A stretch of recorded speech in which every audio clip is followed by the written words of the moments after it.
Welcome to the Lummy Sports Show with Rhett. Howdy. How you doing, Rhett? Good, man. It has been one hell of a week. Yes, it has, and it's only Wednesday. But the good thing is that we have tomorrow and Friday off. So thank God it's our Friday. It's we're talking sports. The Super Bowl is Sunday. We're gonna actually go through my bookie later in the show and actually make all the prop bets and all the bets. Bubba gave us the go ahead to do all the bets. I'm excited for that, to be honest with you, because we usually end the show making our picks every single week, and since the playoffs have started, every week the slate gets smaller, so the pick segment goes from 20 minutes to 10 minutes to 5 minutes to last week. I think the last line of the show was basically who we picked for. Or no, I don't think we've made our Super Bowl picks. No, yet, we were saving it for this week, and all right, perfect. I'm actually kind of excited because Bubba might see that when we're putting our bets in with all the different props. Now we'll do some crazy props, national anthem, yada to help you guys out. I know Las Vegas Mario definitely listens to the show, and he says he usually follows our bets. So we'll definitely dive into that. But hopefully Bubba sees that maybe Monday. We take that account from what we have in there. I believe Bubba said there's 10,000 in there. we'll definitely hope that we can 2, 3, 4 times it. Don't forget the 11 cents. So we do have a balance. People can see it on screen because Macho Man back there has got us hooked up. Oh, thank you, Macho. $10,011. So we Nice. need to throw out some nickel bets for Brandon the Quad this weekend too. Yes, yes, for our favorite UFL, UNF, what is it now called? UFL. UFL. Let's take this call before we get our boy on the line. 239. What's up, guys? How you doing? Hello, how's it going? Make it quick, Hey, Hinstar. can I rant? Can I rant on something real quick? Not too long because we got a guest. Yeah, But we got a big time guest. Okay, Hinstar. It's all good. It's not you. I'm just kidding. I can't stand the NFL and why they do this to us with these European. Now they're going to Brazil. No one in Brazil gives two shits about the NFL. It's so fucking stupid. how do you And know all that? it is the American consumer holding the bag over. No one in Brazil plays football besides soccer. That's it. It's so stupid. It's just it's ridiculous. I guarantee you they have owner- adult rec football leagues in Brazil. Oh, of course they do. I mean, look. Like American football. Just like the Eagle, not Eagle, when we went to England, people were saying the same thing, that they wouldn't care about it. I mean, look, the World Football League didn't work out, or the European League either. So no one cares besides the big friggin' dumbasses that they raise over in Germany that have zero brains. Okay, no one cares. It's so stupid. It just screws the American fans out of one home game every 4 years. Well, good thing is that it's the Eagles this year. And Yeah, it's be not the lucky it's Bucks. not your team, pal. You could be the. Hold on. Eagles join Chicago. Oh, okay, never mind. Minnesota Vikings, Jacksonville Jaguars, and Carolina, Panthers as designated teams for the Panthers international. are playing the Chiefs. Well, of course, they're just trying to get Carolina out of Carolina. I mean, come Well, on. and then It's of off course Jacksonville. the London Jaguars have a residency there every single year. They played 2 games back to back last year in Europe, which helped them beat the Bills, but obviously did not help them at any time in the playoffs. Yeah, they fell apart toward down the end the of the stretch season. there. I just had a rant on it. It pissed me off. Great show. Go 49ers. See ya. See ya. Go 49ers. Yeah, that's right. All right, let me. Big 49ers fan that guy is. Oh, huge. I think he already bought a couple new jerseys. He's the definition of faithful. That's why. Oh, of course. Why he's a fan. Listen, when Carolina gets good again, that was Hinstar. He's a big-time Carolina Panther fan. When Carolina gets good again, which maybe be in 20 to 30 years, he'll definitely probably jump right back on that bandwagon and burn that Mike Evans jersey. Let's see here. Yeah, he's got as many Buccaneers creamsicle jerseys as I do, which is only one, but it's more. It's one more than a Carolina fan should have. Referee Fred, who's a official NFL referee, he also does college too, but I know him, and he listens to the show. Hello. Hey, Referee Fred, how's it going? You got Lummy and Rhett. I'm good. How are you? Good. Thank you for joining us. We're excited to have you on with all your knowledge. I don't know if I have a bunch of knowledge, but How long have you been I a have referee some for? and some insight. How long have you been a Okay, so- referee? I've been a referee for 38 years. Okay. We might have crossed paths maybe locally back in the day. We might have known each other without knowing each we other. Could have, yeah, even when I was coaching. But also, just to clarify, I work with the NFL, and I work NFL games. I'm not an on-field official, but I am a Division I college official on field. So, the similarities between an NFL official and a college official are the same. A lot of college officials now, they're supervisors of officials or ex-NFL officials. So a lot of their philosophy, standards, mechanics are really more towards the NFL. The way we get graded isn't any different than the NFL. There may be even NFL officials who grade some of the college officials the same way that there are ex-NFL officials that are part of the NFL office in New York that grade out, the NFL officials on field. So, the things I'm going to say, just because I don't work on the field in the NFL, doesn't mean this isn't what the NFL is doing. But my biggest thing when I listen And listen, I can get this whether I'm sitting in a restaurant, a bar, at a Super Bowl party, talking to friends. A lot of it is just a lack of understanding the not really the rules, but the philosophies and the standards in which we officiate in, if that makes any sense. But you are in the loop on the NFL officiating, obviously. Yeah. Oh, yeah. And I know how they do things. To say that officials are corrupt, I guess if you have human beings and anything, you could have that. But my answer would be no. They get graded too hard, and for the guys that are getting playoff games, they've graded out better than anybody else, and that's why they get the playoff games. The guys that are working the Super Bowl have graded out they should be the best of the best. Now, will those guys work a perfect game? There's not one football official that's ever worked a perfect game, and when we do, that's when we hang up our whistle. Because you're being too tight on it? Always plays we wish we had back. Well, so Rhett, you had a good question that you wanted to ask. Obviously, there's been a lot of negative responses on the officials this year, whether it was college. I mean, there was someone in chat here that that Colorado targeting call that Bubba went back and forth with, and I know that we've talked about it, and it was, I believe, not targeting, if I remember the call, but to the NFL now where they're saying it's rigged, and the NFL refs, and the Detroit Lions, the guy forgetting that the offensive lineman made himself eligible. Rhett, what was your question? It's kind of a two-parter. I got to get the hard one out of the way first. Plain and simple, the people want to know: is it scripted? that chatter has certainly increased over the last year and a half. Yeah. So this is the $1 million question. No, of course not. I mean, it's a game, and we don't. It's interesting. I was looking at something that came across the internet about how many of those offensive offside calls there were after the Chiefs game, and they called that touchdown back. When you look at a play like that, that flag goes up immediately when the ball snapped.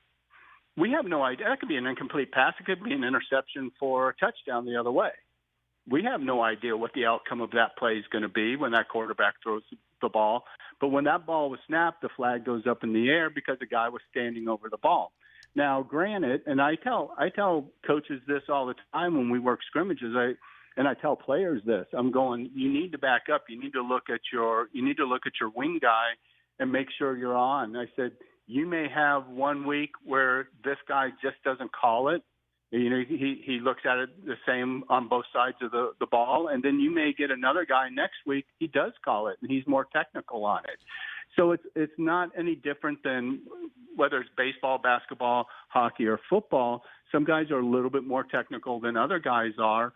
So I said, you're better off just checking and making sure that you are, on side. So the whole issue of it being scripted, how can we script it when we don't know what the play is that's going to be called, or if the play is even going to work or not work, or become a sack or a touchdown? No, I agree. I just had to ask because it was part of the clickbait title we put out there. So the second part of my question. Now, criticism against referees in general is reached a level it really never has before. The ending of the Super Bowl last year, I think, is what got a lot of people talking, where it seemed like it was going to be one of those games where the refs weren't going to call very much, going to kind of let them play, and then a lot of people argue that on the final drive of the game, you get a pass interference that basically ends the game, right? I know Kansas City was in a position to march down the field and potentially score. That conversation is neither here nor there what they were going to do with the football, but the fact that they got, 30, 40 penalty yards to put them in field goal position, to put them in a position to win that game, a lot of people felt soured by the ending of that. So people have been overly critical of NFL refs this year. Now, you have had a lot of mishaps like what happened in the Lions game, the eligibility bullshit, and time again, there's going to be mistakes made by officiating crew because, like you said, they're not perfect, and that's been a part of sports for 20, 30, 40, 50 years. As long as we've had human referees, there's going to be people who feel differently about the call on the field. But what I'm getting at here is, when people speak out against this stuff, and they start saying all these things, and they start coming up with these fucking theories that, the Chiefs don't maybe get the same calls that the rest of the teams do. I know that at the end of the day, it's subjective to the ref calling the game, but when people speak out against that stuff, when people post online, write articles about these theories that they have as to why this game was officiated one way or the other, that stuff doesn't fall upon deaf ears. So does the NFL ever act internally or have meetings internally or basically address it, in-house and say, hey, we see that people are saying this stuff.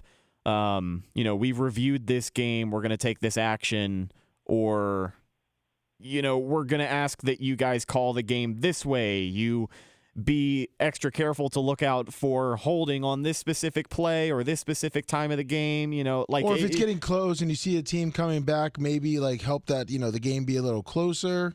Yeah, not a specific example, but I mean, does the league react to a lot of what the media has been saying about the officiating the last couple of years? No, not the media, not the fans, but to the coaches. Here's what happens. The coaches, they're going to break down that film. They're going to have issues with calls, and they're going to send that into the office. And so then the head of the officiating, again, whether this is college and conference or this is the NFL, the head of the officiating will look at those. And they're going to get a training tape. We all get training tapes every week. And so they all get training tapes. And there may be a focus on a certain thing.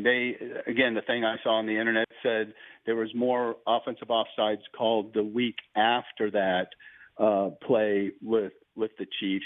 And it was because of that. So I can guarantee you it was on the training tape.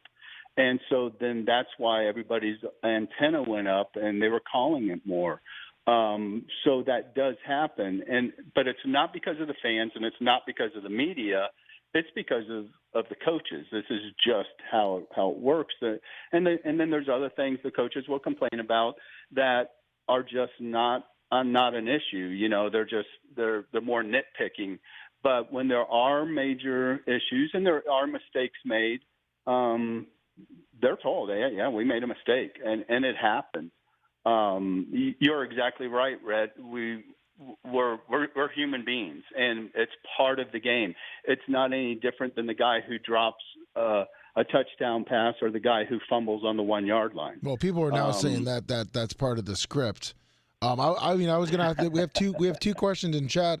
A group of them said, if they were full-time employees, if the refs are full-time employees, do you think the calls would be more accurate? No, I don't. And here's why. Listen, I got a lot of friends who I've officiated with who are on-field officials and very good on-field officials. And a lot of people that I know that aren't friends, but again, I officiated with them.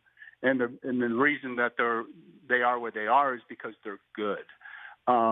And so what happens is I can guarantee you they're working their regular jobs. And I heard someone say, well, these are all rich people.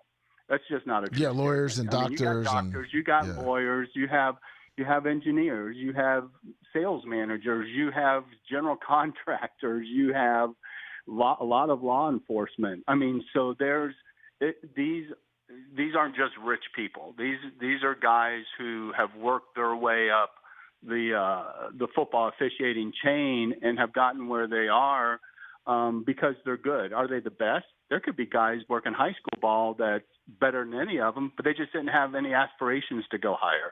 And the same thing with college. And so there's NFL guys that are there because they're good. They deserve to be there. But my point of all that is you're still going to make your mistakes. Trust me, guys, I'm telling you from my own brain, there's times that a play happens and I'm like, oh, man, I should have thrown that hold. But I gotta forget about it. I can't take it to the next play. You can't just focus on that one player and then just focus, concentrate on him. You just got to forget about that play. But I guarantee you, when the film comes out, that's the first play I'm looking at and going, crap, I missed it. I missed that hold. I knew I should have thrown it. So these guys aren't any different. Listen, they're just as good as they're just the same as we are, but they are just working on Sundays. So I got to be honest here. Difference. I got to ask an honest question here. What happens when the film comes out on a specific player? In this case, I just want to say Donovan Smith, because this is a guy that not only is the chat mentioning him, Bosa called him out this week for holding a lot. I mean, in Tampa Bay, he was just notorious. He would hang on to a flaming bag of dog shit if you allowed him to do it. I don't know why it is the way it is. It's the player he is, regardless. In Tampa, he was always one of the most top. I think he was usually top 10 or top 5 most penalized offensive linemen in the NFL. Since he has gone to Kansas City, he has not drastically changed as a player. He's still an above-average left tackle, but he still holds the shit out of everybody, and you can see it week in and week out. He doesn't get the same calls there. So is it back to your major point that these calls are subjective, or because again, that's he's a player that stuff you can't hide it on film, and there's gotta be weeks on end that he's just been hanging on to for dear life. Okay, yeah, let's look at it this way. The rule says your hands got to be inside; they can't be outside. You can't grab and hold the jersey and restrict it. That's the rules. Okay, but that's not how it's called. There's a different philosophy in how it's called. And I'm gonna give this example, and then I'll explain what's going on there. If the speed limit says 55 and you're going 57, are you breaking the speed limit? Yes. Are you going to get a ticket? No, unless you're Dr. Dan driving the Ferrari. Exactly. But the bottom line is, but if you're going 65 or 70 in that 55, you're more than likely going to get the ticket, because there's a standard within that community of when we write a ticket and when we don't write a ticket. It's the same thing. So it's all about restriction. So he may be holding a lot, but the difference is is he around where Mahomes is? Has Mahomes already gotten rid of the ball? And that's the difference where, honestly, with Brady, he was holding the ball, and he held the ball a lot. And as that defensive end was beating him, he's now holding him. He's close to Tom Brady, and the next thing you know, he gets a holding call because Brady held the ball a half a second or a second longer than maybe Mahomes does, and so he actually affected that play with his hold. So he's not holding, and he may not be holding any less, but it's not affecting the play. And because ref, that's what we look at. And one ref is staring at the quarterback the whole time. So obviously, the closer that let's say Donovan Smith gets to Tom Brady, you're seeing the jersey being pulled, whereas Mahomes may be scrambling outside away, to the right side away from Donovan Smith. There's no real, the officials are now kind of focusing their eyes more toward where the ball is going. So it kind of gives a blind eye to Donovan Smith. Is that kind of what you're saying? Yes. The number one thing when we talk about offensive holding in that aspect is it at the point of attack? Is it where the ball carrier is? And then is it restricting? I'm going to be honest, guys, we look at the feet. Yeah. We don't look at the hands. We look at the feet. And then once the feet are beat, then we go up and see if there's restriction. If there's restriction, and now it's by the ball carrier, now you're calling the hold. And again, some guys are a little bit more technical than others. Some guys are may throw a little more holdings than others. Don't believe. I mean, definitely there's tendencies on certain people, but it doesn't make them one guy a better official than the other. Again, everything's based on graded out. They will, if they throw a flag, they're going to get graded. Is it a correct call, or is it an incorrect call, or is it a not quality call? If they don't throw a flag and they think they should have, they're going to get a missed call. So they're getting graded out on every single play of every single game. And guys, they're going to, be asked back based on if they think that they're good enough to continue to officiate at that level. And most do, because they grade out well enough. But are they going to make mistakes again? Yes, because the guys grading them were all ex-officials, and they get it. They were on the field, and it's a tough situation. We do it none of them are doing it for the money. They're all doing it because they love the game of football. I'm Okay. just telling you right now, from Little League, Pop Warner, all the way up to the NFL, it becomes more of a business as you go up in the ranks. But the bottom line is you're doing it because you love the game. And that's why they're officiating. And they're getting more and more ex-players that are officiating, which I think we have a different mentality than guys who may not have. But that's definitely you're starting to see more and more guys in college and in the NFL that were ex-NFL players. So what? I was going to say. So can you explain that? Like obviously, there's a lot of chatter. Like what happened with the Lions? I mean, the offensive linemen. I mean, because a lot of people obviously think, okay, Dallas to Philly, they go here and there. It's a better matchup. Right. How does the ref miss, that call? I don't know. Listen, I scratch my head at things. I will tell you, and I'm going to take this way back. Remember back when the Rams and the Saints were playing? Yeah. And the Rams, and there was that obvious defensive pass interference. Yeah. And against the Rams player, and the official said that he was looking down the field. Well, that wasn't his key. His key was that player. You guys don't want to hear it. He had a brain fart. Everyone doesn't want to hear that because then it's like, oh, was that guy paid off? You know what I mean? Like that's it. That's it. Yeah. Everybody wants a conspiracy because conspiracies are more fun than, hey, guess what? I made a mistake. And I even saw on social media and stuff, I even saw other officials who, didn't work in the NFL, of course, but worked lower levels and really ridiculing the guy. And my response back to them was like, you never missed a call. You never missed an obvious call in front of you. We all do it. It happens. And again, it's something, the less you do it, the better you are. And that's part of all of our training. The NFL, if they have someone who consistently is having an issue with something, they're going to work with them more and train them more and make them better. So the NFL isn't, they want their officials to be the best. And I can give you one example. We were having a lot of talks about first downs compared to fourth downs. Listen, I watched the Bucs game and I was like, boy, that looked like a first down. Boy, that looked like a first down. Boy, that looked like first down. I was watching. Yeah, no shit. Sorry, I didn't mean to cut you off, but I was thinking the same exact thing during that game. They were not kind with their spotting of the ball. And Bubba argues the same thing happened in the Green Bay game. Right. And so I was watching the Green Bay games doing the same thing. And I was also watching the Lions and the Niners game. And one of the plays, I looked at it and I'm like, wow, that sure looked like a first down to me. And then Gene Sartori came on. It didn't. Now, I will tell you, in the replay booth, they're looking at those. They're looking at them to see if it's a good spot or not.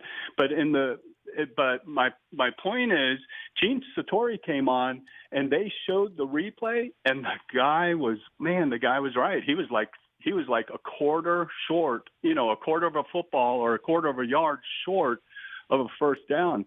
And I'm just like, wow.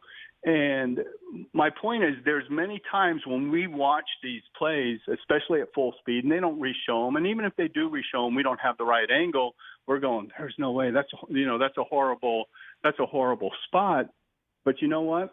The guy that's standing right there on the line, right there at the line, he's probably got the best look than anybody else. And because I'm an official, I'm going to go with what he says. We're all fans. Every football official is a fan of some team in some way or shape. And we go, man, but I didn't like that. But he's probably right. Well, do you remember the call, the Outback Bowl? Steve Spurrier was there. The big it was Michigan, South Carolina. The Jadeveon Clowney. Yeah, the play before precursor. That, it literally was like a foot. You can watch that, and even Steve Spurrier ran over. I mean, it's a huge clip. Yeah. Which I feel like that's when everyone, and I know that wasn't the national championship, but from then on out, I felt like a lot of people started criticizing. I mean, because Steve Spurrier's sitting there pointing. I mean, it was like a foot away. I mean, like you said, like you can literally be right on top of it and be like, I see a different angle, but it was not even close, and they called a first down. And obviously, Clowney made a name for himself, getting the fumble back and all that kind of stuff. But like, how does that get explained? Like, does he get his ass chewed? That's the guy that misses it, and he did by the coach, and again he'll get graded on that. So he's working a bowl, so he's being rewarded. That's why he's working a bowl game, but he's considered a good official because he's there. But he's going to get graded on that.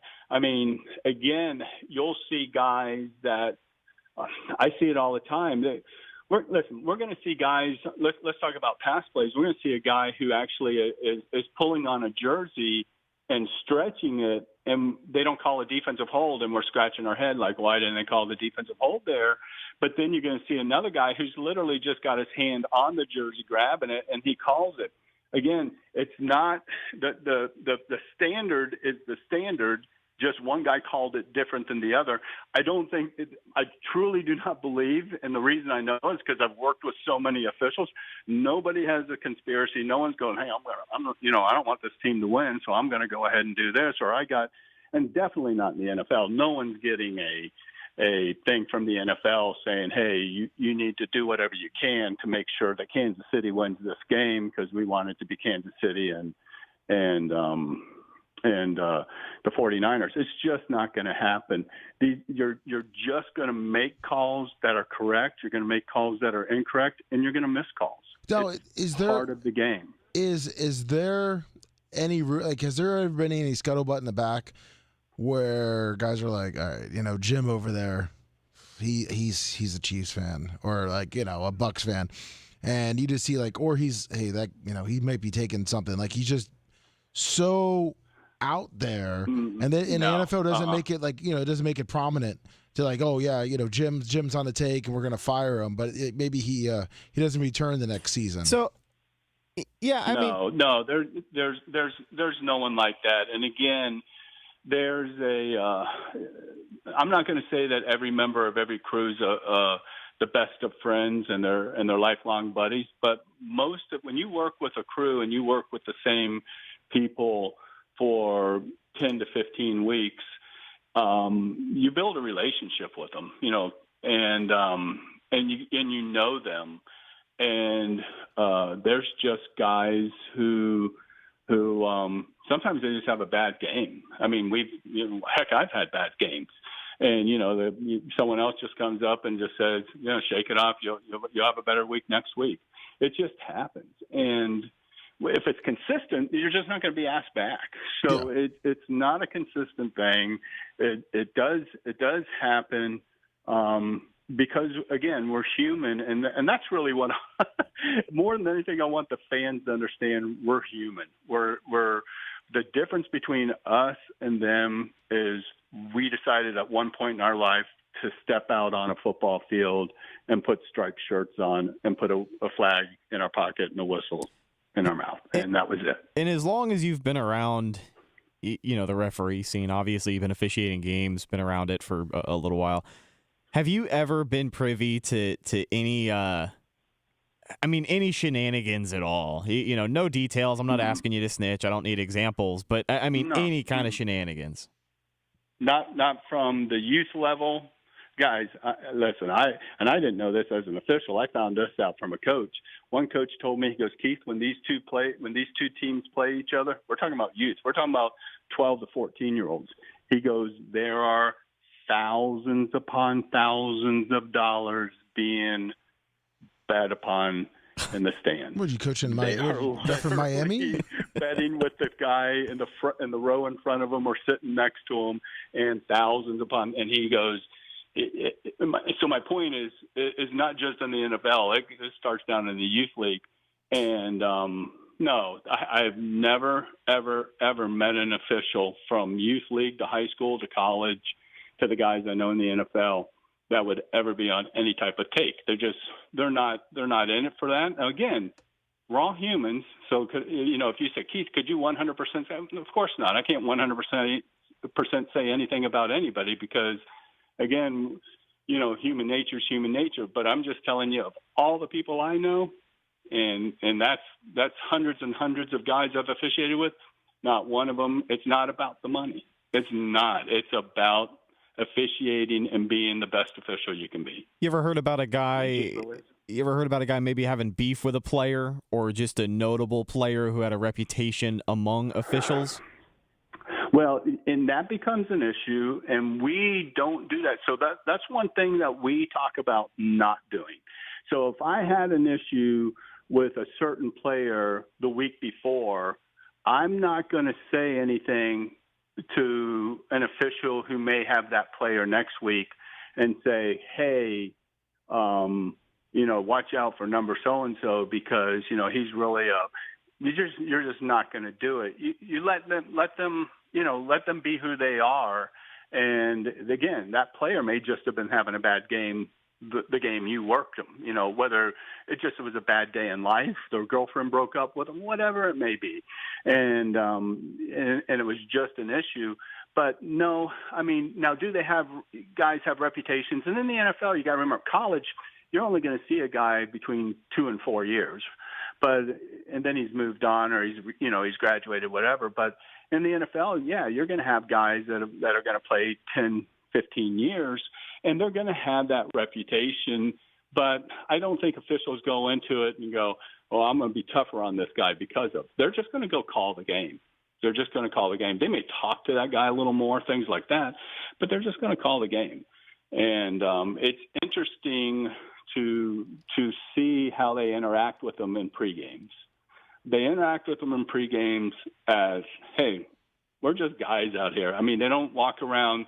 I'm talking about officials when they talk to the players, kind of like, I'm the authority here. They talk to them as in peers, if you will, almost. Even though they're not playing the game, it's almost kind of like they're trying to build a friendship with them. And I know me personally, when I officiate, the players that are around me, I talk to them about, hey, what are you studying? Where'd you go to school? What city are you from, or what state are you from?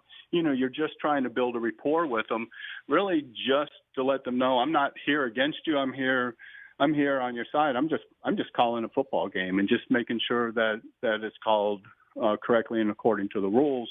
And I don't want it being a me against them attitude, if that makes any sense. Yeah. And the NFL is the same way. Was there a mandate coming down from the NFL referees that all referees have to be in shape and do bicep curls? Because Jesus, the last 20 years. No, they just know they're on Yeah, TV. buddy. I mean, you're even jacked too. What, I mean, this is before you guys were born, but if you go back and you look at some of the officials back in the 70s and 80s and even early 90s, you see a lot of out-of-shape guys. And especially if you go and you see, on a Friday night, you can click on ESPN2 or whatever, and you can see, IMG playing St. Thomas Aquinas or playing someone from Ohio or whatever.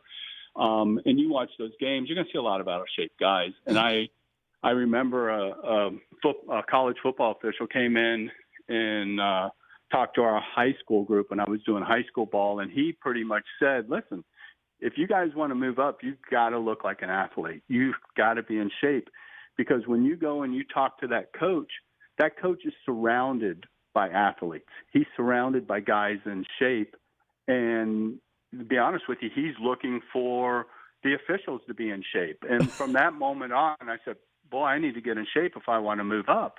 And you definitely see it. In the NFL, we all have to take a yearly physical. We all have a physical assessment test that we all take.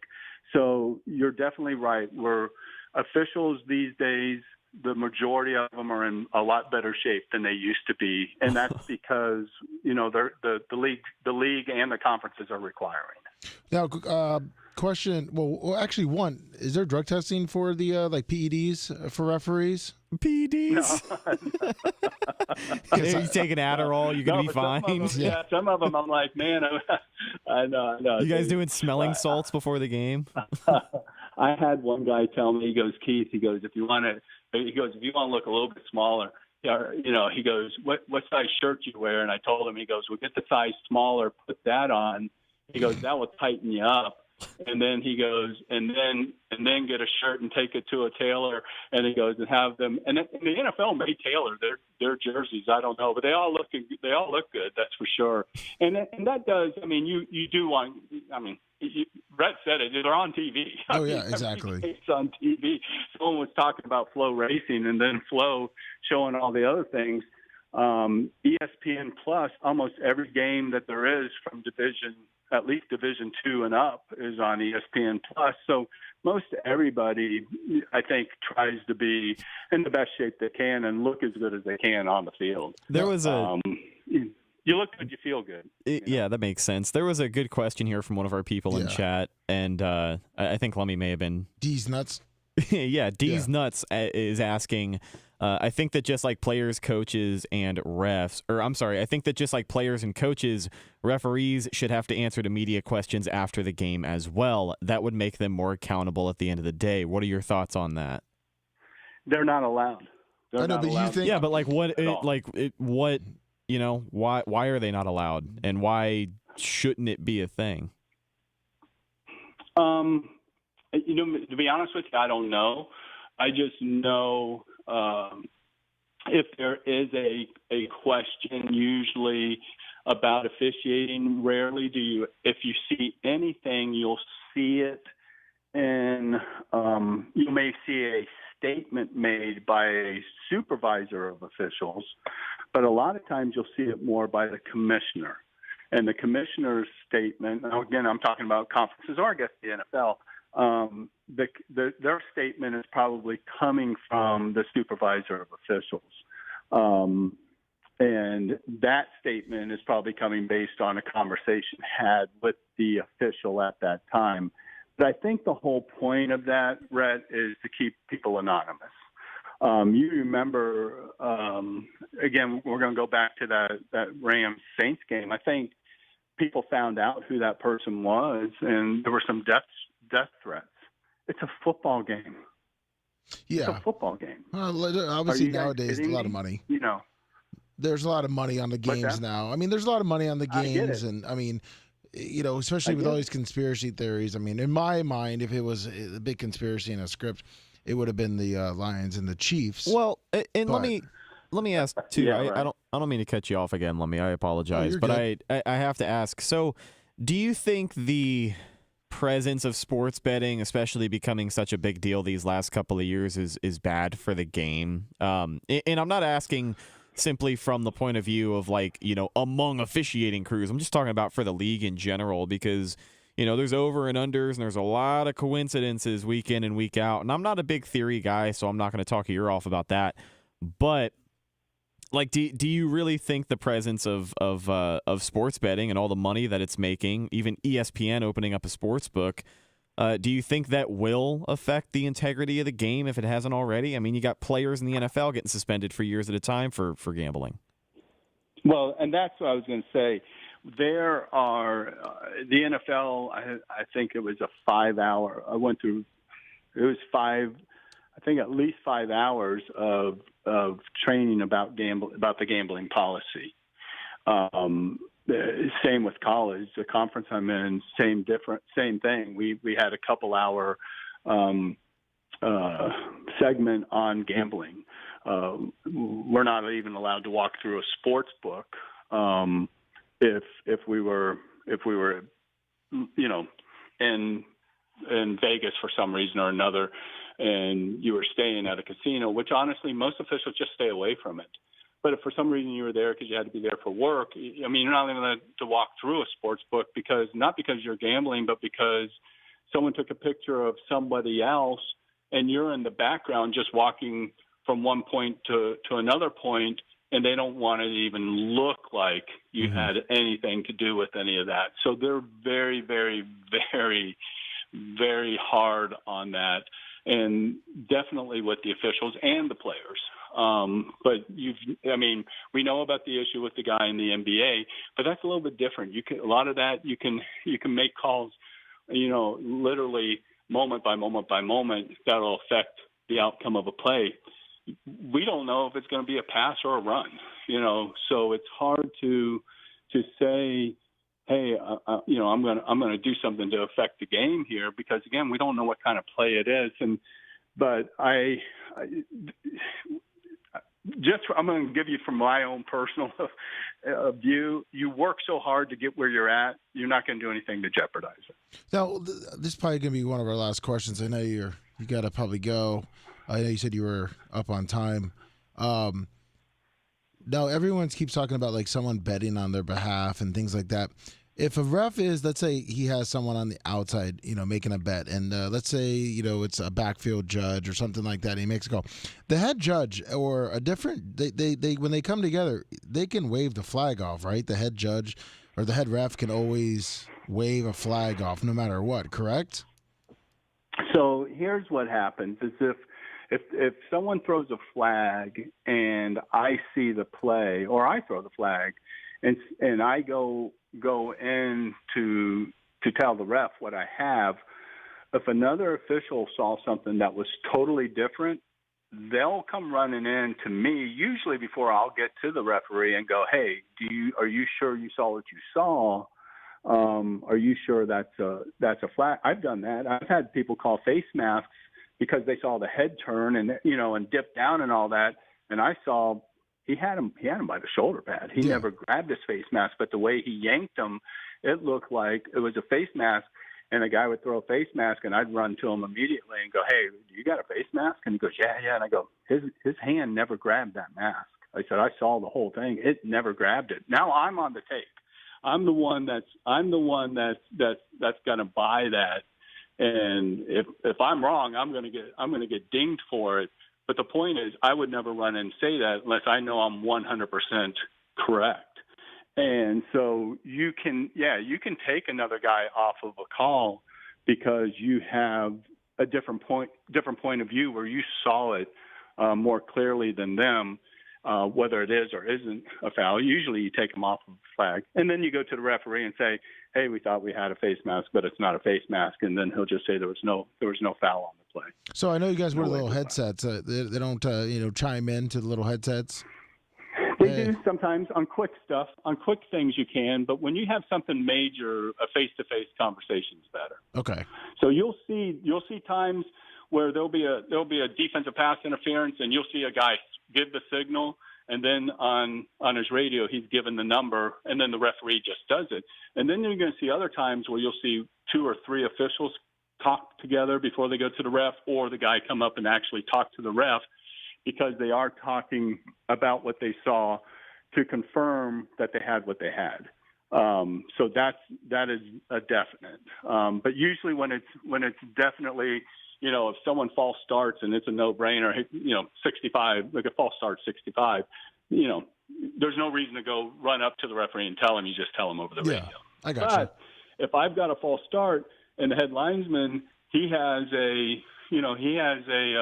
an encroachment, a defensive offsides, I should say, he'll come run. We'll talk together before one of us goes to the referee. So it's always group effort. But we'll talk face to face. Right. You got anything else? No, I'm good. We really appreciate your time, man. It's been a great conversation. Thank you, Referee Fred. No, hey, listen, it's all part of the game to question not only the refs, but to question the coaches on why they made that call, and then to question the player on why they did what they did. That's what makes sports fun. But listen, it's not rigged. It's not. There's no conspiracy. These NFL guys, at least every one of them that I know, have the greatest of integrity. So I just don't. When I read those things, I just roll my eyes and kind of shake my head and kind of giggle. But it's also, that's what you put a headline like that out there, people are going to, flock to that article and read it. Yeah. People call it Monday Morning Quarterback or Monday Morning Referee too. Like, oh, how could they miss that, or how could they do this? So totally get it. But yeah, we appreciate it. All right, man. Thank you so much. Good deal. Have a good weekend. Appreciate you guys. That's it. Appreciate you. Bye. Thank you. Sorry, I know we only talked about like one of my questions beforehand. I didn't mean to jump on them. No, that's what I wanted you to do. Okay. No, it was good. All right, cool. The Some chat- people in chat- chat told me to be nice, and I was like, I'm not being mean. No, am that I? was what you wait. I was gonna say you might want to read the other parts of the chat where everyone's like, "Oh, this refs are just protecting the NFL." I mean, it's like arguing about the moon landing. No, I'll be honest. I thought some of those answers were a little bullshit, but I get it. Like you said, the higher up in the NFL you go, the more of a business it is, and that's all I needed to hear. Yeah. That's all I needed to hear. But you also could say it this way too, where when he says that. Where like little league, high school, whatever, right? Like the lower you're at, if you make some calls here and there, it's like, oh well, I lost it, would have been making $100 a game. Also, but when you're moving up and you get to that point where you're at the highest level, are you gonna really try to jeopardize it? Are you gonna that's a business? Like, this is my livelihood. I'm making, let's say, 150 grand. I don't know what the refs make, but let's just say you worked your way up, like he said, you work your way up from high school to lower division college, and you finally get to the NFL, and you're like, well, I'm here now. I'm gonna fuck it up, just like Rhett. Let's just let's say you were doing some bullshit. This ain't the radio business, right? You finally made it to Bubba. Let's say the #1 show in the world. You finally get there, right? You finally get there. You worked your way here all that time. Yes. You're here, and you're like, all right, now let me fuck it up. Let me play by the rules. It's a business. Let me stay the course. Let me stay the course. Play What nice I've been with doing. others. There's a reason why I'm here. Yeah. Why am I gonna? It's a business. You make your money that way. Right. Now, can we also, just as a sidebar, and we won't spend too much time on it, but can we please get to the bottom of this title debacle here, talking about how it's a misleading title or it's incorrect grammar? I don't know what the fuck we're arguing about here, but the title is NFL official confirms if the league is scripted. NFL official confirms. What is he confirming? If the league is scripted. So he's confirming if the league is scripted one way or the other. He can confirm if it is scripted. He can confirm if it is not scripted. The big word is if. I know that that's a really tough concept for some people to grasp, but I don't know. That's all I wanted to say. I just wanted to make sure we put that out in the ether and let everyone know that, I know it was a little bit clickbait. We admitted to it, but you wouldn't be watching any other way. So, a new approach for the Lummy Sports Show here in 2024, and we appreciate you watching either way. Yeah, and guess what? He confirmed it. The first question out the door was, is the league scripted? And he said no. Had to get the heavy hitters out of the way early. And I know Longwood's like, well, Patrick Mahomes is, moving around, or he's sitting back there going back and forth, but he's still technically, that's a mobile quarterback moving, and your eyes are moving, and you're looking. Yeah. Listen, Donovan Smith, I was the biggest fucking for the last 5 years saying Donovan Smith sucks and he's the fattest piece of shit, and now he's not getting any calls. That's what I'm saying. Like, when you say it comes down to the game tape, like Donovan Smith has been playing in the NFL for long enough to where you can't hide that shit on tape. On tape, you're going to be holding. Like when you're getting called out the week of the Super Bowl, it's just not I don't know. I get it. Like I said before, it's a business, so I understand his point of view. But you got to remember, too, is that he said you can't hold a grudge. You can't hold, in your mind. You can't have a preconceived notion going into the game that, okay, this guy holds a lot. Because then, for some reason, you're going to be looking for it when you could technically call it on every single play. Exactly. So I understand that bit of the argument as well. And if you're watching the line with the line ref, right, and let's say he's focused on Donovan Smith at one time, right, and Patrick Mahomes rolls out to the right. Now you're focusing, now you're moving your down. Or let's say he sticks in the pocket, but now you're still looking at the line, Donovan Smith's not doing it, and you see the guard or center. You know what I mean? And maybe Donovan Smith has a little more guard help. And you're looking wherever Mahomes, because I think Mahomes rolls more to the right. Yeah, he usually does. So he's running away from Donovan Smith, and I totally get, he made a valid point, just like you said. The effectiveness it has to the current play, where it is in comparison to the point of the attack, where Donovan Smith goes down, where Patrick Mahomes eventually goes down if he gets sacked, if he's running away from Donovan Smith, and you're talking about this guy on the left hash, and Patrick Mahomes goes out of bounds on the right sideline, it's gonna be tough. But honestly, I've seen stranger things happen. I remember Donovan Smith getting a fuck ton of holding calls with Jameis Winston back there as well. James Winston didn't scrabble. He was a fucking busy feet. We got Longwood here. I know you love Winston, buddy. I know you do. Who? Rhett? I'd love him anywhere What's but that? New Orleans, man. I saw the Barstool interview this week where He's he got to such tell a the story fucking about eating the douchebag. W's. He's so stupid. No, So he's stupid. he's naturally funny. That's why you think he's stupid. Yes. He might come across as Yes. stupid, but he's funny without even trying. He's Well, an he idiot. can't be too stupid. He's an idiot. He got accepted at Stanford, Lummy. Do you I know don't that give a shit. what I it got takes to accepted get at in there? Yale. You call me fucking Lummy. I got accepted at Yale to go play baseball there. I was smart enough to go, what the fuck am I going to do up there at Yale, play baseball? Well, I'm done with football because the Bucks are out. I want to talk about what you thought about Cooch in his All-Star performance. I thought it was great. I loved it, especially Yeah. that we found out they were forcing him. Ashley and I were both sitting there. I was texting Rhett, and she's like, "Why is he? What's going on?" And then we found out he was forced to be there, and she goes, "You know, I have a little more respect for him." Well, they she were pretty much told him to Yeah. fuck off. They were booing him from the beginning too, so any chance to troll Toronto a little bit more is a good thing. But I thought the funniest part of the entire weekend was the skills competition. He didn't give a shit. They booed him out of the building. The first 10 seconds of the All-Star game, he scored. exerts a little bit of effort and makes Scores, everyone else yeah. look like fucking beer league. I mean, it. You know, what were they going to do after that? Were they going to continue to boo him? I think the big knock against him the entire season has been, it doesn't look like he's trying, which is so stupid to hold a player to that standard. You know, if the game slows down to his speed and he's still leading the fucking league in points, then how? I don't know. It's weird. They'll find anything to hate on Tampa. McDavid. Huh? They don't say that about McDavid when he's killing it. No, when he wins the skills competition, man, we got to hear all about how he's the best player in the world. I heard the fucking guy say that he's the most evolved hockey player of all time. And, I understand now why they call him McJesus, because the guy can do no wrong. Did you see the picture of the lightning bug holding the Stanley Cup that everybody's going crazy for, and he put a label on it, said, "This is as close as Toronto will get to a Stanley Cup." Yeah, I Yeah. love that. Fuck Toronto. You're never gonna win a fucking Stanley Cup again. You guys got lucky. Who's your pick on the Super Bowl? I know you said you don't care about football, but who's your pick? Oh, this is such a hard one because I really don't want to cheer for the 49ers. I don't either, but I don't want the Chiefs to win. Ashley asked me that yesterday. She said, "Who'd you got in the Super Bowl?" I go, I don't know. I don't really want the Chiefs to win, but I guess the 49ers. But I may bet on the Chiefs. The most unlikable Super Bowl matchup we could have gotten. But it's scripted because everyone loves them. Right. Is Ashley a Mets fan? Yes. Oh boy, and a Bucks fan. Man, she knows what. Well, it's she's like to technically a suffer. Dolphins fan. Oh, that's right. She only does it for you. See, you got a good woman there, buddy. No, yeah. See, she goes to USF games, even though she's a Florida State fan. She went to Florida State. Grew up on the.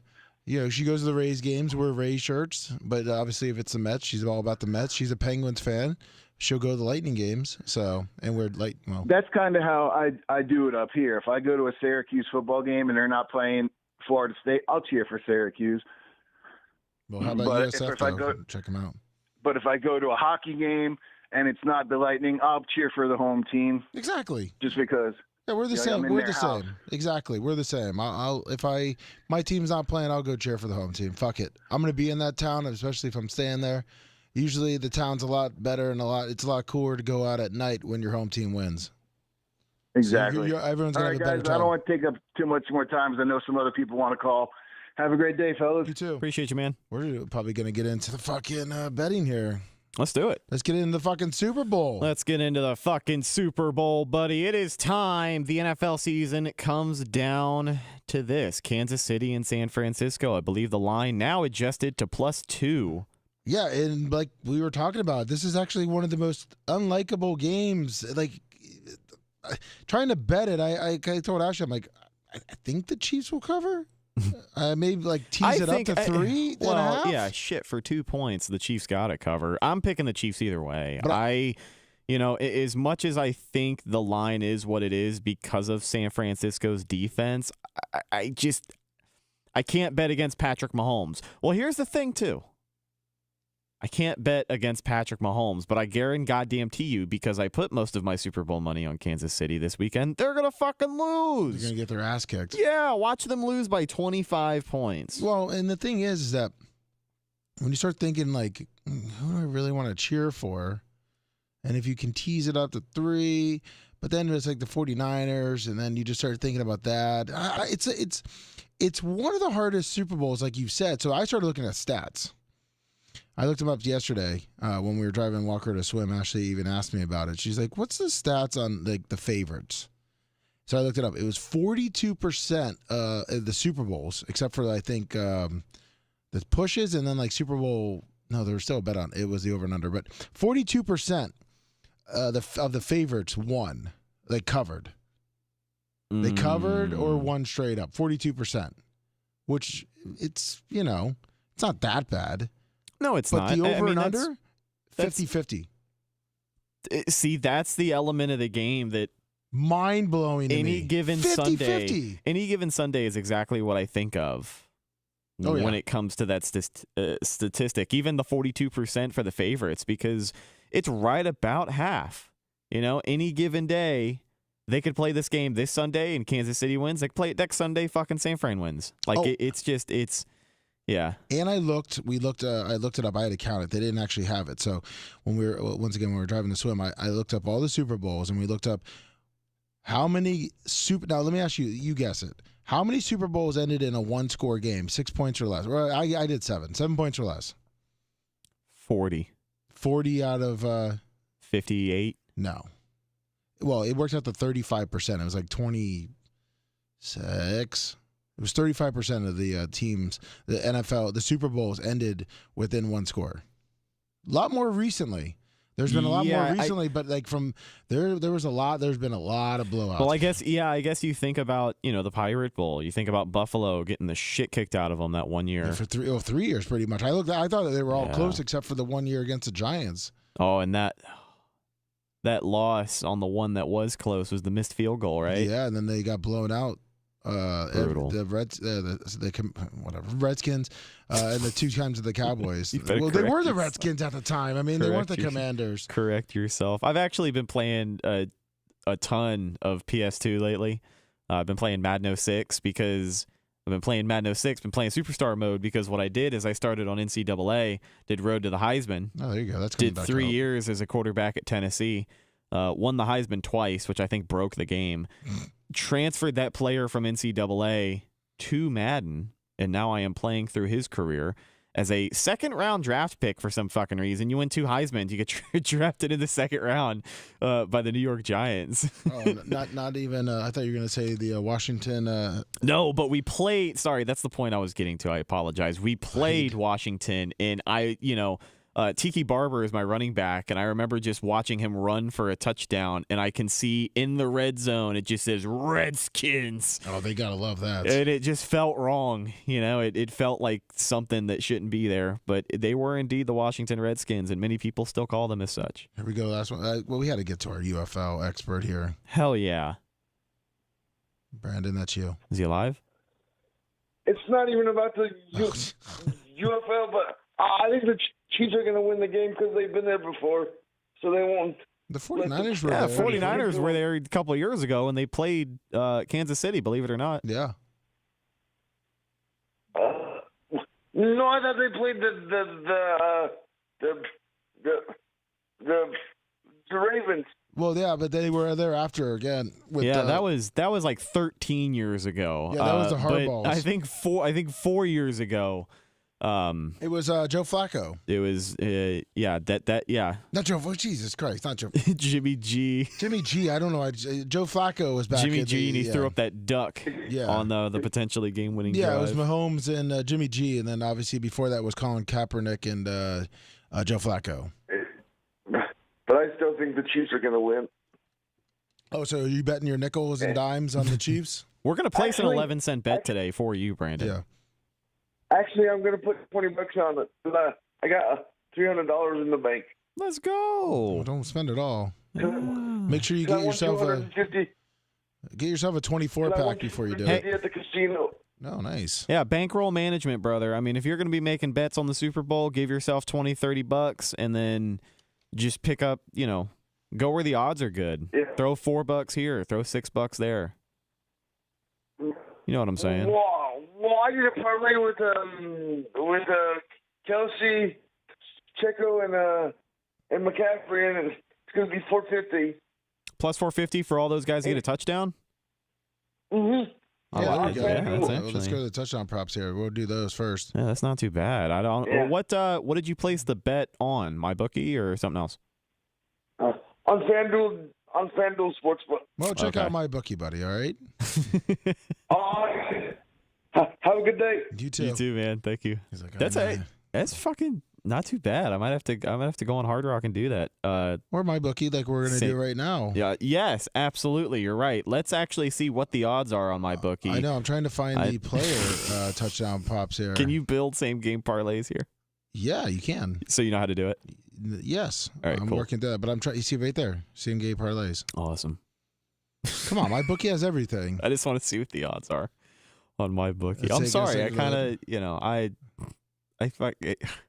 I got to admit, I did that today, and I felt awful. It's okay. We understand. Here we go. So you want to do a same game? So what do you want to do? We can start our first bet here on the same game props. On the same game props, maybe for this specific ticket, I do just want to see what the odds are on a Kelsey, Pacheco, McCaffrey touchdown combo, because maybe we do take a pick from Brandon the Quad. I think he floated that out there with intention. So maybe we tail this pick courtesy of Brandon. Maybe this is our 11 cent bet. I'm trying to see here. Where is touchdowns? It's alphabetical order, so just scroll down. I was looking at. Oh no, it's not. What the hell? Touchdowns. Here we go. Touchdowns. Here we go. So let's see. Kelsey is minus 114. Well, yeah, throw them all together.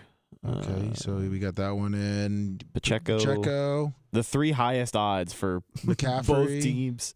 Yep, there we go. And then that's the parlay. You want Samuel? No. Just those three? Yeah, Debo's plus 129. I mean, we could, I guess. So but it would be good to get a plus in there. Debo's definitely going to be playing. He was practicing last week. Or would you rather have Ayuk? Or do you think they'll go Kittle? Kittle's plus 150. Kittle sneaky plus 150. I Yeah. kind of like Kittle. Let's go. Let's show some loves to the running backs and tight ends. So at least it's a plus 150. Went up. Let's see here.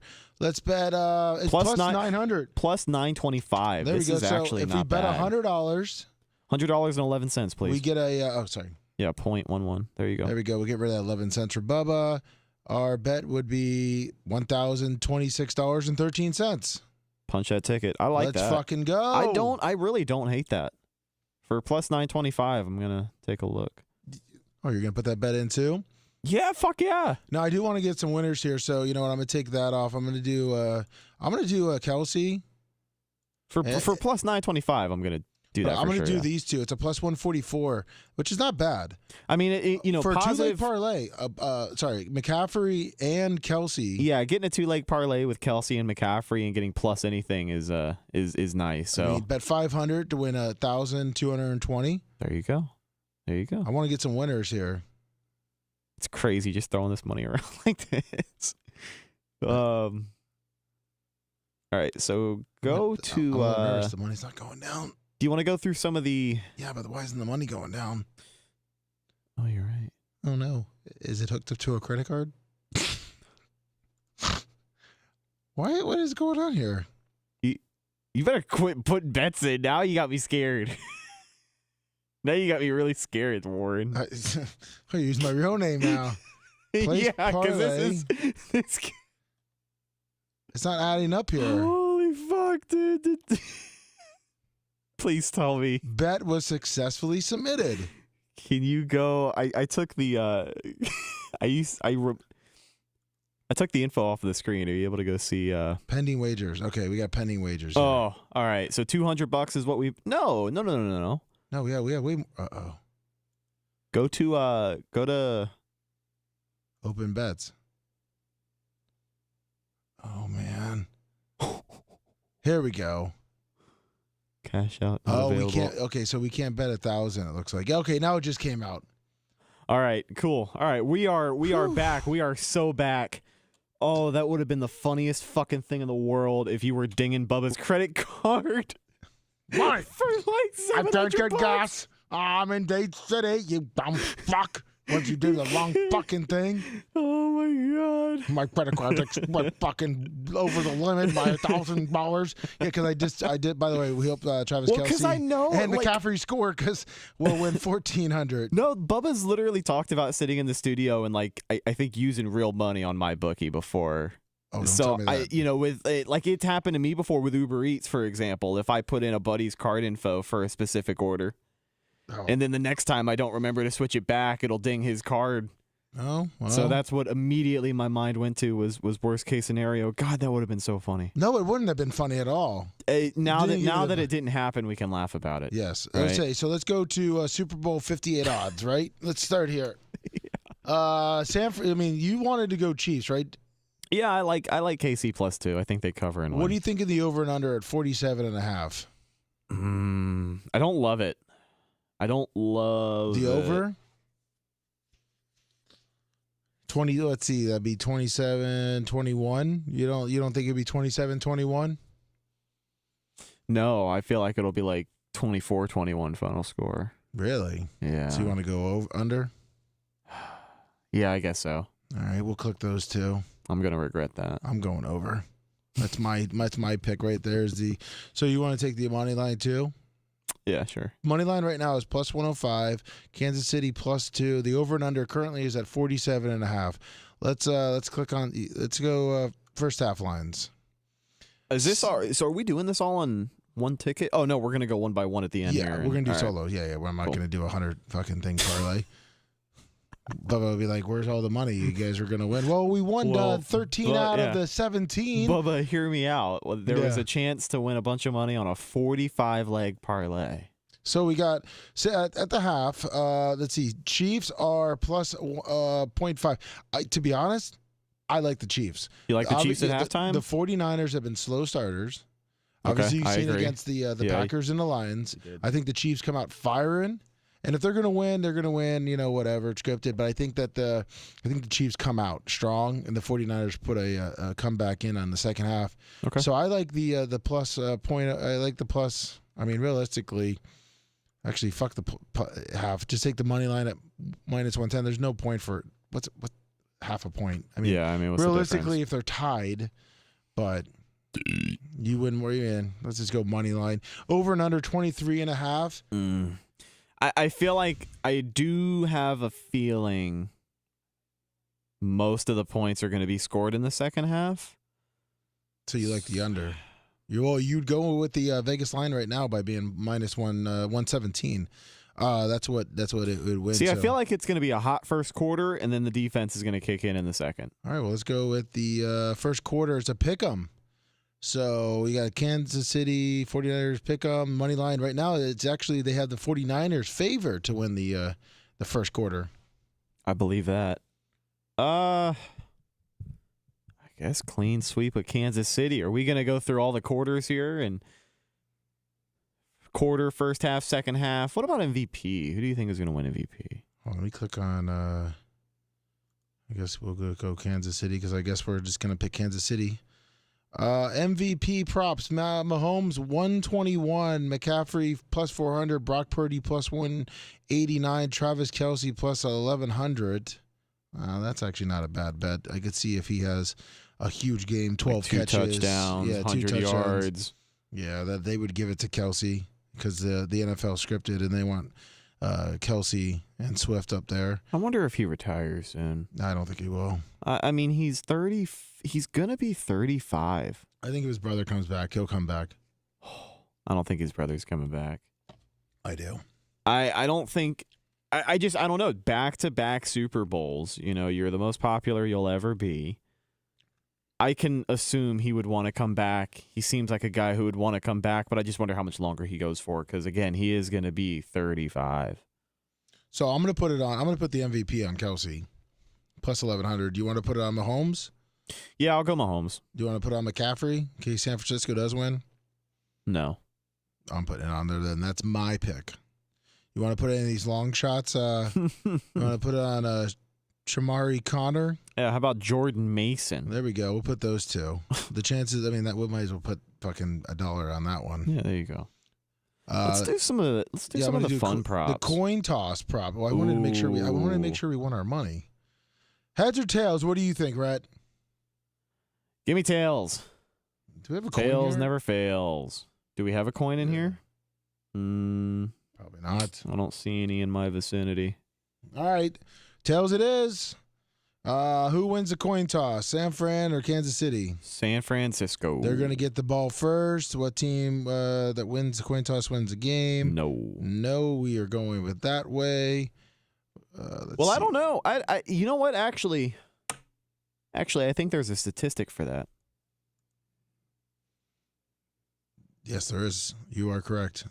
And I think it's majority of the teams that win the coin toss. Oh, shit. Well, you know what? We're just doubling up our bets right here. We're sticking with that. All right, so we do have both teams to score first quarter? Yeah, I like that. Yes. Because I have a couple of opening drive props. Will there be a field goal made in the first quarter? No. No. Will there be a field goal made in every quarter? No. Oh, that's a big -1,000. We did get a lock here from our good friend and resident Baltimore scumbag, Little Purple. Length of longest field goal to be longer than the total score, plus 120. Let's see here. Team to score longest field goal. Will there be a field goal made in every total combined yardage of all field goals made? Over and under. 121.5. Under. Shortest field goal scored, 26.5. The shortest? Yeah. Over. I'm going under on the longest field goal because it seems 47.5. Seems like you have two competent offenses who really aren't going to be kicking the ball that much. And they're gonna That's why I'm not crazy about these field goals here. Neither am I. Let's go back up here real quick. When you got McCaffrey, you're usually getting a first down or a touchdown. National anthem props. Yes, sir. This is what I've been waiting for. Over and under 87.5 seconds for the first word sung to end of the. Okay, whatever. For Reba. I got it. Yeah. For Reba McEntire. Now, hold on. We got to do a little bit of film study here. I mean, if we're going to be competent about it, I know that we're trying to get through these here, but I just need you to look up Reba McEntire and see if she has done any. It looks like she has. There we go. That's 1999. 2 minutes and 8 seconds. Okay. So Reba McEntire's no. Hit yeah, there you go. Thank you, Reba. Good sound. Reba McEntire. Oh, so it's not 2 minutes. Special. She's quick. Hold on. I don't want to get copyrighted, Oh yeah, I get it. Got us last time too. So let me mute these real quick. So it starts at what? Hold on. Here we go. So it starts at what? 15 seconds. I muted this fucking thing. Why'd you do that? No, I was trying to mute It's okay. us talking. 15 seconds. And then you just clip on down to the end. Go to like 140. So 15 seconds? Yeah. Land of the free. What was it, 120 seconds? Or a minute 20? Let's go back. That's a minute 30. That's a minute 30 on the 145. spot. Or 145. Because it was 15 seconds. Yep. That's a minute 30 on the spot. Yep. Yeah. Math was never my strong suit, sorry. Well, let's see here. So over and under 87.5 seconds. This motherfucker's. That's 60 plus 27. I think she goes over. I think she goes over just a little bit. Yeah. Because that last one was a minute 30, and that was just a random ass Cowboys game, wasn't it? That wasn't even the Super Bowl. Yep. Random ass Cowboys game. Random ass Cowboys game. So, this is the Super Bowl. This is Reba McEntire. She hasn't done a national anthem on TV in a little while. So I over 87.5. Post Malone, America the Beautiful length, over 109.5 seconds. See, I don't know how long an average America the Beautiful performance is. I don't have a good frame. And it's Post Malone. I don't think he's ever sung America the Beautiful. No, definitely not. But I would just love to see Let's see how long Anyone. the song America, is. the Super Bowl, Listen. America, the beautiful. We're doing everything here for Super everybody Bowl. here. We're doing all your research for you. So Babyface sung it at the Super Bowl. Let's see here. Oh, it's not 2 minutes and 17 seconds again because they're introducing. Oh, he's playing the guitar. Shit. 23 seconds for Babyface. 23. Let's see here.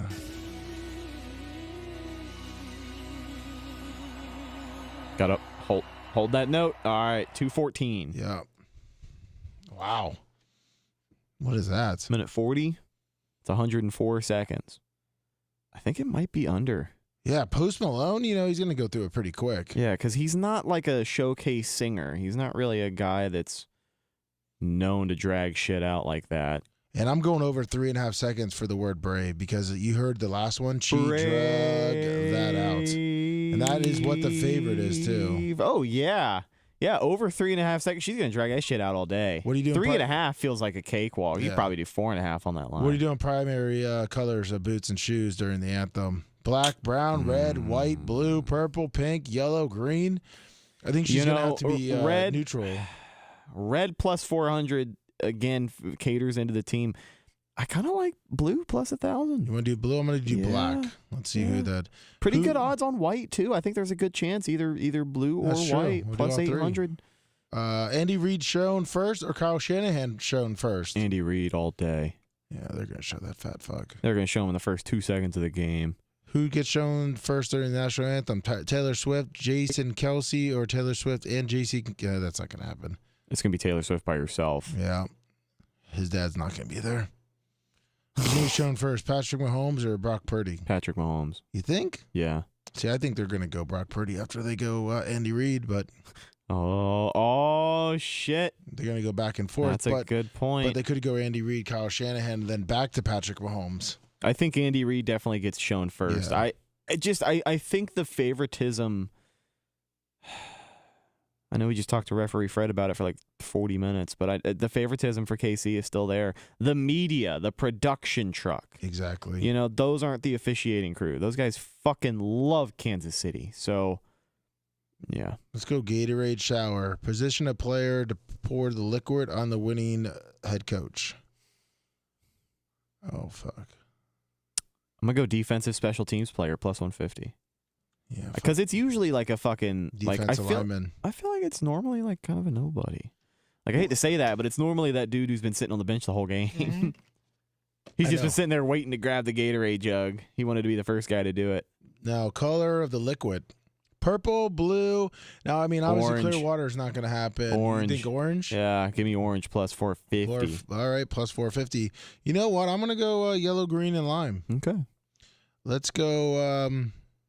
Let's Gatorade shower. Taylor Swift props. I don't even want to. No, let's not do No, I don't want to do that shit. Quarter props, touchdown props. Look at We got these those. odds, though, I know. on Taylor Swift props. Taylor she's not Swift gonna show- does not show cleavage minus 400. Yeah, she probably won't. Who knows, though? It's Vegas. Probably not. She's probably wearing that stupid fucking jersey. I'm going to put that there. No, I think she'll be wearing something that Yeah. that Kyle Juszczyk's Yeah, isn't that a jersey? wife. Yeah, I know what you're talking about, but I think she'll have like another one made. Toss. Let's see here. Full game squares. Oh, we got 31 bets. Let's get through these and see what we have Holy left. hell. Why can't I pop this up? We're not going to burn through all this money, are we? Bubba told me burn through it all. Burn through it all? We're not doing a parlay, you dumb. No, Alright. we're not. I Not know you, we're not not. you. That's what it was saying. Oh. It was giving me the option, like, you can't do more Don't than a talk to me 16. like that, Sorry, Lummy. the more is like 16. I was like, all right, we're betting all 31 here. All right, here we go. KC Chiefs plus 2. Let's bet 500. Yeah. Win 454. Over and under. You took the under. So what do you want to go with? I'll go 150. 150. My 150 over. to win 136. I'm going to do 151. 137, so we can tell the difference. Kansas City winner. Plus, let's go big. Let's go 500 again. There we go.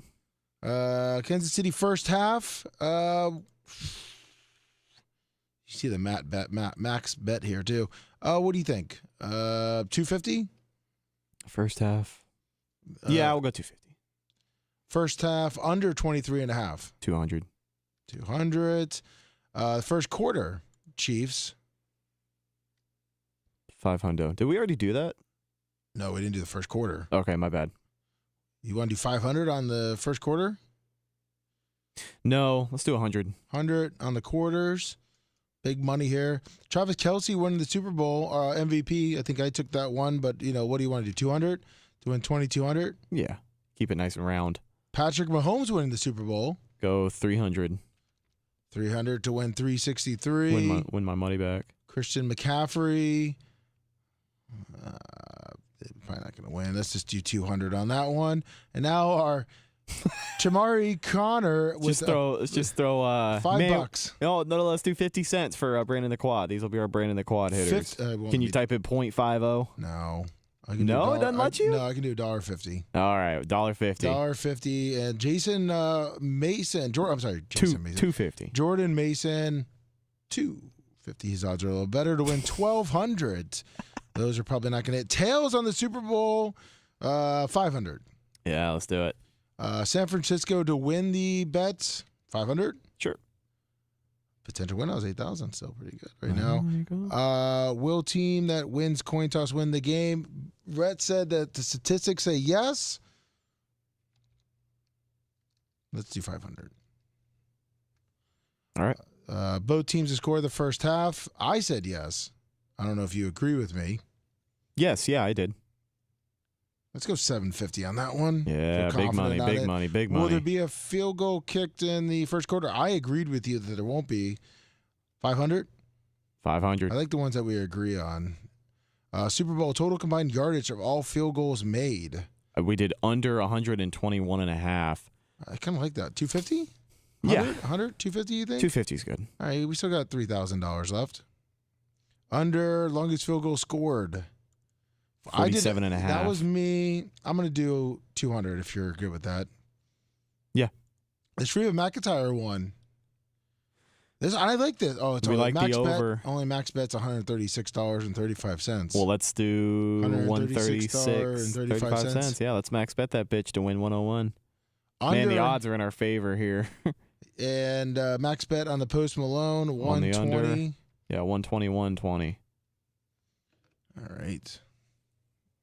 Sorry, 30. Oh, yeah, this one. 161.6. I mean, we just go. Yeah, we go max bet on all these here. Well, these through this stretch because I love these. You did black for Reba, so we got to go through and get all those too. All right, so I did black, so I'll put $100 on it. You like the blue, right? I do. I like 500 on blue, please. All right. Yeah.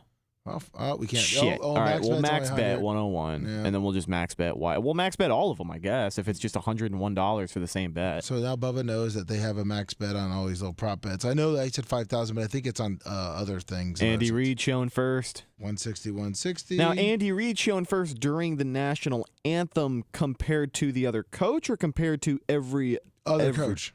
Okay. All right. Cool. Got It it. was between him and Kyle Shanahan. Taylor Swift. He's shown first between Jason Kelce. 151.50. 50. Patrick Mahomes shown before Brock Purdy. 166.65. All right. I like that. Defense and special teams to pour the liquid on it. Another $101 bet. We're just doing maximums all here. Hey, may as well. Orange, and this is all thank you to mybookie.com. Use promo code Bubba, by the way. BUBBA. Another 101. We're doing all the Super Bowl bets. You guys can have just as much fun as we are. So right now, $7,257.90 is the total bet amount. And the potential win amount is $13,857.91. Let's lock it in, man. Let's lock it in. I can't wait to see if and what we won, if anything, on Monday, or how much we lost. So I think is a good metric. You know, throw a couple like 5 hundos down, or you want to leave a little balance in there for Bubba to play with? It'd be a touchdown every quarter. Yeah, I was going to look about one bet here that we might be able to get some good odds in. All right, let's do it. Or let's just do a same game parlay. And I think there was the option. There was an option on the highest ones. Let's see here. Game markets. Where's that? See, this is all the great parlays down there on the bottom. This is all the great things at my bookie here that you parlays can do. Plus 5,000 parlays. Exactly. You can sort by odds. Do we want to do a plus 5,000, or you want to try and find something more realistic? Hold on, let's see here. Do like 5 to 1,500. This one, Patrick Mahomes, 295 plus passing yards. Christian McCaffrey plus or 110 yards. Shit. Travis Kelce, 120, and KC to win. Plus 5,100. Yeah, why the hell not at this point? I mean, if it's going to be $13,000 return on 250. Let's go. Let's do it. I mean, these aren't that bad. I mean, yeah, I don't that's think true. That one's going to happen. Oh, it's like thinking, it's like, what the fuck? Brock Purdy. Now it's all positive to San Fran. We have Mahomes, 320 passing yards. Rice, 10 reset. No way. I was said no Rice, way. yeah. No way. Rice gets 10 plus catches. Do you think Clyde Edwards-Helaire has 2+ touchdowns in case he win? No. No, I don't. How about let's see. How about this one? San Fran to win. That would go against us. Patrick Mahomes, 330 yards passing yards. Pacheco, 115 yards rushing yards, and Travis Kelce, 140 for plus 7,700. 140 plus is a little steep, but I did see one down a little bit. It's all right. You went away from it. Sorry. It's okay. You want to look at some more realistic ones? Yeah, we got parlays. Let's go 1,000 to 2,000. Yeah, there you go. I like that. Like that range. Elijah Mitchell to have 1+ touchdowns. Touchdowns. Like Walker. No, but I do like Kittle 120 receiving. And San Fran to win. Justin Watson to have 2+ receptions, 20+ receiving yards, and 1 touchdown for 1025. I like that. He's been a target for them. He could be a sleeper option. There you go. 250 to get back. How much? What the hell is that? 2,800. Bet was successfully submitted. That's 1,600. So let's just do one more that we just love. Do you want to go KC then? Do you think Mahomes and Purdy have over 300 each? We both saw that one at the exact same time. I like that one. Yeah, I think there's a chance. For plus 1050, that's pretty good. It's 500. Let's do it. 500 to win. It's gone. It's okay. It's not letting me click down. I guess we'll never know. Right. Here we go. 500. 5,750. Woo! Not bad. I'll Not take bad. it. Not bad at all, pal. Well, let's why do I have 22 on the bets? Oh, it literally. Did it keep them? It kept them all on the slip for you. Let's just clear that out. We got $642 left. Maybe we could build it back up. But you know what? We'll probably win some of those. Yeah. If we don't, if we come in on Monday and we see that there is still 642.10 in there, then we'll just know that maybe we shouldn't do this anymore. No, especially with the numbers that we're betting with here. We shouldn't bet ever again. Whoa, Lummy, you're going to blow the fucking roof off the place. That's how excited we are for the Super Bowl. Woo! And it's our Friday. Woo! Been a long week, pal. Thank you, Rhett. Thank you, Lummy. Thank you, everybody. Thank you, Referee Fred, and all the haters in chat. I don't think the NFL's rigged. Hopefully your team wins, whether it's Kansas City or San Francisco. Hopefully. But the best part is, hopefully you guys have a great rest of your week and a great weekend. And don't forget to check out the podcast. Don't forget to check out the best ofs that are on Bubba Army HQ and YouTube with all the great stuff that we're putting up there. And Bubba Army Store, Bubba Army Shop, or Bubba Army Merch, there's a limited amount of backpacks up there. We will be back Monday, 6 a.m. Bubba's going to be at his track. If you're in the Ocala area, don't forget to check out the Friday and Saturday races. $2 super chat from Daniel Rose here, bringing up the rear. Lummy is the man. Thank you for the $1.99 super chat, Daniel Rose. You know what? You could have just kept that $2 in your pocket on that one, buddy. Could have spent it on a Bubba card. Exactly. You know, that was a Bubba card that was taken away. Yeah, it's one less in the supply cache, buddy. I mean, should I hit you know what? I should just hit the horn for that, you know. Scare the dog. Oh, that's right. You have a dog here. Sorry.